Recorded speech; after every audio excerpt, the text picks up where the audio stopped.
bring you the latest in the world of sports. I'm Paulo Del Rosario.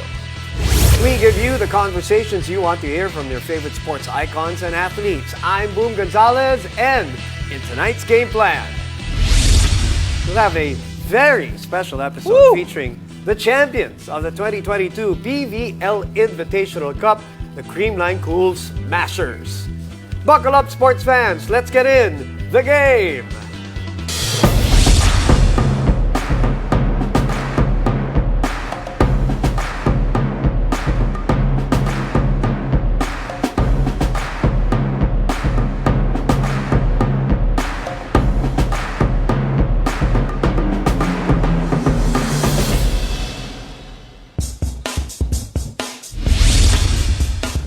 The Creamline Cool Smashers are your 2022 PVL Invitational Conference champions. Creamline dominated King Whale Taipei, defeating the foreign team in 3 straight sets. Now, joining us today are the incredibly talented gold medalists Jema de Guzman, Jema Galanza, and Alyssa Valdez. Champs, congratulations and welcome to the game. Hello. Ayun, everything's working. Everything's working. Just had to make sure. Kanina we were wondering kung magpo-post lang sila o nagahang. But champs and MVPs, by the way. yes, true. Grabe. I've actually lost count of the number of MVPs in this Creamline team. Ibang klase talaga. Lai, I want to start with you first kasi syempre, ibang klase talaga yung conference na to in terms of the experience, in terms of how compressed the games were, in terms to facing a new opponent in King Whale Taipei. How would you describe yung experience ninyo this conference in particular? It's so much different having a very short season or conference, and first time namin actually nagkaroon ng parang do or die na finals. First ever. So it seems so different for us. The environment is also different because we're playing a foreign team. So we just really enjoyed it. I think more than anything, one of the best conference we've had would be this PVL Invitational. Wow, that's a that big says a lot. Yeah, says a lot. 5th championship. I'll talk to Gia right now. Gia, you guys mentioned it already. It's a bit a strange season. It was short. Games are compressed. Opponents were switched at one point, and all of these things, and then you have that winner-take-all championship. So I'm trying to think this afternoon. I was wondering whether I was going to ask you, is this the toughest championship that you've won? Strangest, weirdest, the most beautiful? How do you define it after you put everything into context? Well, Boom, it's a lot of mixed emotions. It's true that there were a lot of firsts for this conference, like what Atalay mentioned, but even the last conference, the open conference, was pretty strange for us because I don't remember the last time we had 2 pools in eliminations before moving on to a semis. Yeah. And then this time, this conference, we did 2 round robins. And then a new team comes in semifinals, plays for a week, and then going into a knockout game, a winner-take-all game.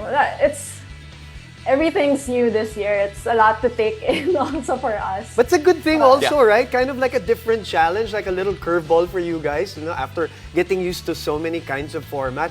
I mean, I'm saying that as spectator. What do you think, Gia? Well, yeah, it's competition volleyball. Any challenge is actually very exhilarating for us athletes. Every time we face a new team or face, a challenging schedule, it's something. We'd rather not think about it as a burden. We'd rather just focus on what the next game is, who the next opponent is, because with a schedule like this, we really don't have time to dwell on, how hard our schedule is going to be for the next 2 months. Jema, I want to ask you now, kasi syempre, first of all, I want to say thank you for staying up for us. Kasi alam ko, this is past your bedtime. Sobra na sa 7 p.m. So, salamat, sakripisyo. Sakripisyo talaga. Maraming salamat. Proud po ba kayo sa akin na tumagal ako ng ganito?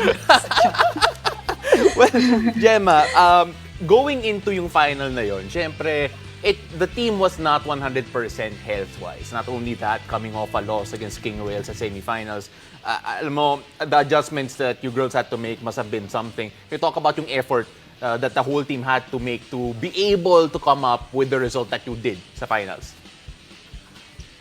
Um, Actually, yung yung game namin sa finals, parang talagang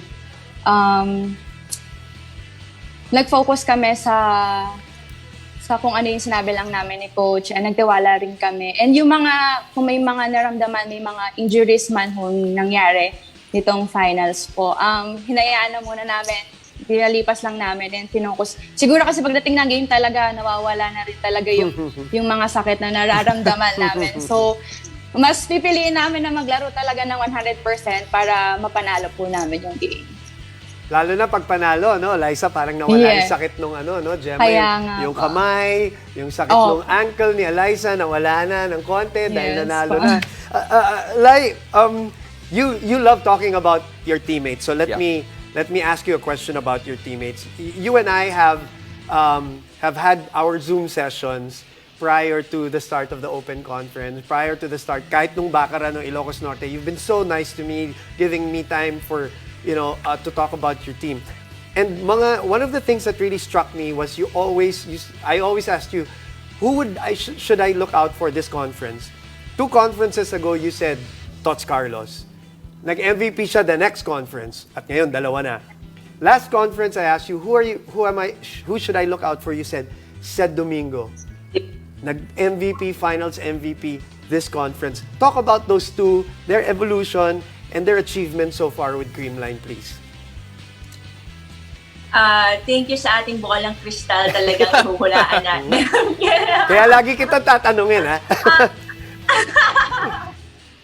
No, I'm kidding. Kidding aside, you know what? I truly believe na grabe yung system and input ng mga coaches na binibigay sa amin talaga. More than anything, I think it's really the culture that we have in the team. Coming in, Tots is very young, Ced was very, parang sobrang sila yung mga bata sa team. But I can see na because of the culture we have in the team, they can instill that and really just work on what they want and what they want to be in the team or ano yung role na gusto nila. And with that, I think may pressure, but at the end of the day, with our culture, we just really support each other, and we're able to bring the best in each other talaga. So yeah, we're just really happy. Silang dalawa very hardworking, si Cedi and si Tots, and a lot more, everyone. Most especially now, Lori, in our team. Talagang grabe overload na ginagawa niya sa training namin. You know, it's crazy kasi now I'm very curious to see who you're going to predict next year kasi baka mag-MVP siya ulit. So September mag-usap tayo ulit, Laya. Well, Jema, I want to ask you this kasi syempre kanina I joked that I lost count of how many MVPs are actually part of your team. Now that you have another one part of that group, what does it say about yung kultura ng Creamline that people can shine and not just, shine a little, but then shine to the point na kahit sino pwede maging MVP sa grupo ninyo? Yung support system po and yung feeling na talagang family kami sa loob ng court. Kasi iba yung feeling talaga ng love kapag yung nandyan yung support, nandyan yung family talaga, and as one talaga kami. And syempre kumbaga healthy competition sa amin sa team. So if every time na may magaganda talagang nagagawa sa game or sa training, ayan talagang kino-compliment namin yung lahat. And yun lang. And wala yung feeling na talagang mag-aangatan talaga. Yung talagang maghihilaan kami pataas talaga. So parang lagi, every training, every game talaga ang sarap maglaro kasi laging happy lang. Lagi lang talaga namin ine-enjoy. Ang ganda ng sagot, Pero ang ganda rin ng mga reaction kasi nakikita natin off their reaction nila, Gia, tsaka ni Liza. So, I want to ask more about that, pero later na. But Jema, of course, one of those MVPs. Yes. One of the times that she came off the bench, then became a starter, became an MVP. Another great story ito si Jema Galanza for Creamline, of course. Okay, dyan lang kayong tatlo, ha? We got more after the break.